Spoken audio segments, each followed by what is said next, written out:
Hello guys, and welcome back to Phat Pack Magic, where we are in the finals of the Vintage Cube Tournament. On the right, we've got Victor playing Golgari Cheats. He's king of the hill. He can go 3-0, but his challenger, Bobby, is running Mono Red, one of the most frightening decks that Victor could see in the finals. Bobby having to discard one card and go down to 6 from a mulligan, but he doesn't seem too bothered by it. Tucks it underneath, and he's going to waste no time deploying a Falcon Wrath Gorger, a 2-1 Savannah Lions in red, as Victor plays out a swamp and passes it back.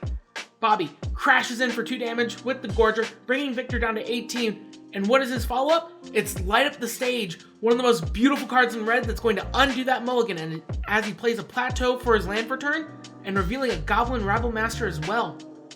Victor plays out that Golgari Signet. Bobby draws for turn, but his turn is going to be Goblin Rabble Master as he goes to combat and crashes in for 3 damage at Victor, bringing him down to 18.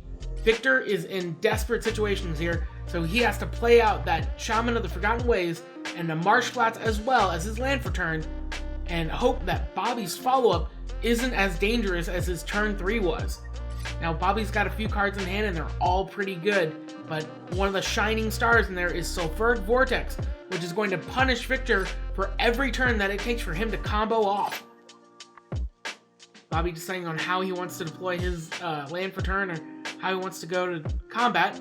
Yep, he's going to go to combat, crashes in for 8 damage, the Goblin Rabble Master making a Goblin token and getting +2/+0 from the attacking Goblins. Victor, deciding not to block, is just going to take the damage, and he's going to go down to 7.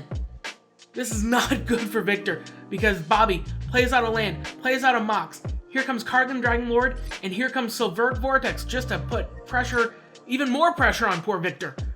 Victor has to fetch, he has to get another land, and he's at 6 life. Every fetch, every shock, every little point of damage counts right here, right now, and it's only game 1. It's not even been 3 minutes yet.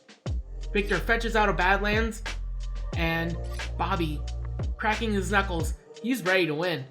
He doesn't feel like Victor has much of an out here, but Victor might be able to get through on something. Deranged Hermit, Natural Order, and a Craterhoof Behemoth can do a lot of damage in one turn, but it doesn't look like Bobby gave him the chance to really build up to that point. Victor draws for turn. It's a land, but he plays out the land. Here's 4, 5, 6.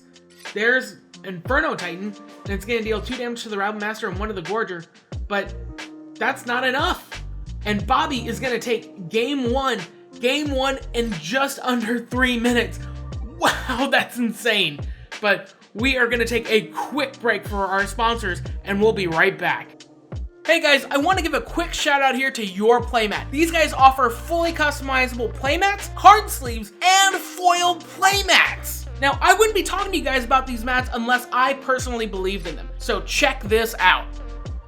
Yeah, that is the Mox Jet altar on the Phat Pack Magic draft videos, and we put that on a mat. And here's the best part. Your Playmat believes in me and believes in my channel, and therefore believes in you guys. So that's why they're doing a special discount code only for Phat Pack Magic YouTube subscribers. Put in the code PPM15 and get 15% off any playmat you order. Foil, regular, anything you're looking for. PPM15. So what are you guys waiting for? Go make your own mats and show off your style. And we're back. Bobby has a 1-0 lead against Victor, and Victor is shuffling up, getting ready, and contemplating his game plan. His next game is going to be decisive because he needs to figure out a way to stop Bobby's mono red goodness. He's going to have to start putting creatures in front of other creatures because his deck doesn't have a lot of interaction outside of an Inferno Titan, and with Bobby's field, that just wasn't enough. But Victor's going to start off with a Jiraga Tree Speaker, a fine start because it's a nice little mana dork. It's going to be able to add 2 mana on his next turn, but Bobby's got the Frenzied Goblin, and that is going to put a kink in some of Victor's plans. But here comes another land. He's going to level up the Tree Speaker, making it a 1-2, and there's Lotus Cobra. Now, Jiraga Tree Speaker with enough levels can become a 1-4, which would be pretty strong against Bobby and his blocking and his attacking forces. Now, Bobby's played his land for turn, and deciding on whether or not he wants to kill the Cobra outright or offer a trade. And Victor declines the trade, taking 1 damage. And Bobby is wondering what is more of a threat, the Tree Speaker or the Cobra. Now the Tree Speaker can add 2 mana, but that Cobra can get way out of hand because it can just fix Victor's mana with a fetch land and every subsequent land drop. He decides that the Tree Speaker is more of a threat, and Bone Crusher Giant goes on an adventure to deal 2 damage to its face. Victor untaps, tentatively untaps, decides what he wants to do, and looking through his sideboard, just taking a peek.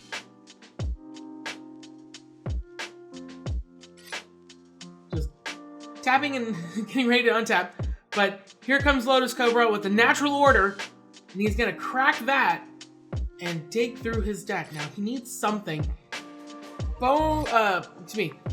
Craterhoof Behemoth isn't gonna be what he wants at this point in the game because it doesn't have any creatures. Although, I mean, he could start the race, but Primeval Titan, that seems like a good target because it's going to ramp him out 2 lands, and he gets a Blackcleave Cliffs and what else you got, Victor?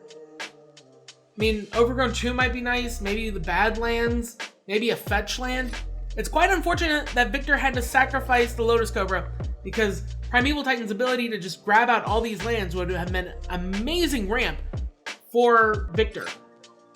Now, Bobby's turn, but he's got that clutch Path to Exile, which is going to rip out that Primeval Titan and allow Bobby to get some more damage in through a blocker, without a blocker in play. Now he crashes in, bringing Victor down to 18, but still, Victor has 6 lands in play, with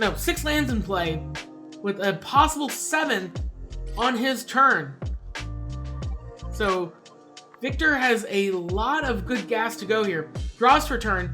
Now the question is, does he want to crack that Peat land? But he plays the fetch land and passes the turn back to Bobby, just giving Bobby a little more time to put out an advantage here. And the question is, what couldn't Victor do? He's got 7 lands. He's got Through the Breach in hand, but it doesn't look like he has anything to do with it. Bobby crashes in at Victor, going down to 17, and plays out Chandra. Chandra reveals the land, shocks Bobby, he goes down to 15, and Chandra is up to 5 counters. Now, Victor cracks the Peat land, and then cracks the fetch land. Probably not the correct order because it looks like he drew a land off of it. Now, Victor isn't dead yet. He's got Through the Breach in hand, so all he needs is like some big freaking fatty, maybe Ulamog, and that can definitely ruin Bobby's day. Unfortunately, he doesn't have Emrakul or the Blightsteel Colossus, so he's not going to get an instant win or be able to nuke the majority of Bobby's field. However, well, no, Emrakul would have killed all of his permanents if Victor had it in hand or in his deck.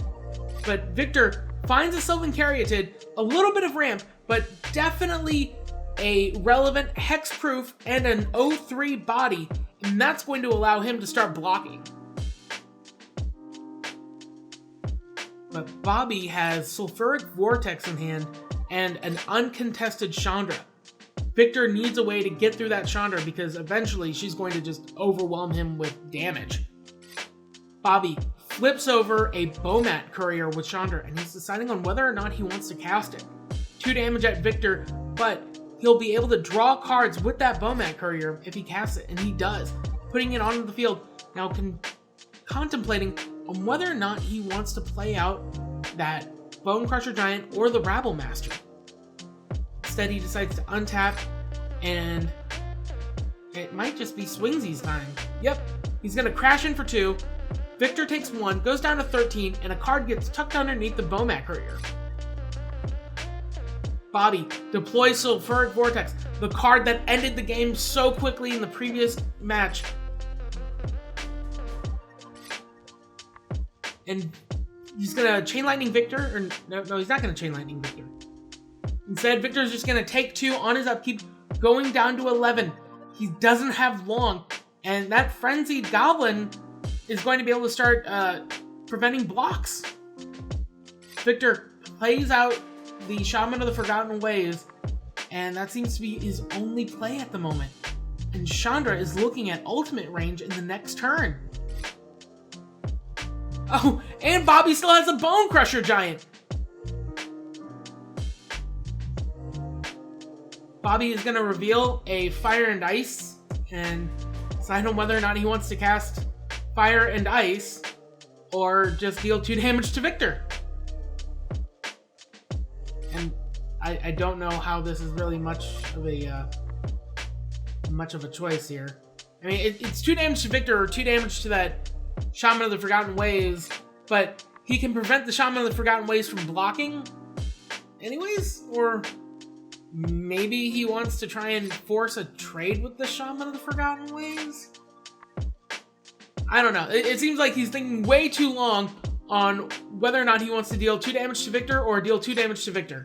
And he chooses 2 damage to Victor. Now he taps 3, and it's time to deploy that Rabble Master, which is going to make a Goblin token when they go to combat. Here comes 3 damage, and he's going to pay 1. Shaman of the Forgotten Ways cannot block, so Victor is going to take 2 damage, going down to 7, and Victor is in dire straits here. He needs something to crash in this turn because he's going down to 5 from that Sulfuric Vortex. And Victor draws, he's got nothing, shows his hand. Oh man, he had the Through the Breach, but he didn't have any creature to go with it. And Bobby takes the match, winning the game out from underneath Victor, swiping that 3-0 record that he was going for. And that is it for us today. But we've got more Cube tournaments, we've got more Pioneer coverage coming, we've got a Team Unified Pioneer, which is incredibly unique. I'm really excited about that. I'm working on that right now. But if you want to support, hit that like button, hit that notification bell, subscribe, and if you want to support content like this, check out the links in the description below. But until next time, may all your packs be fat.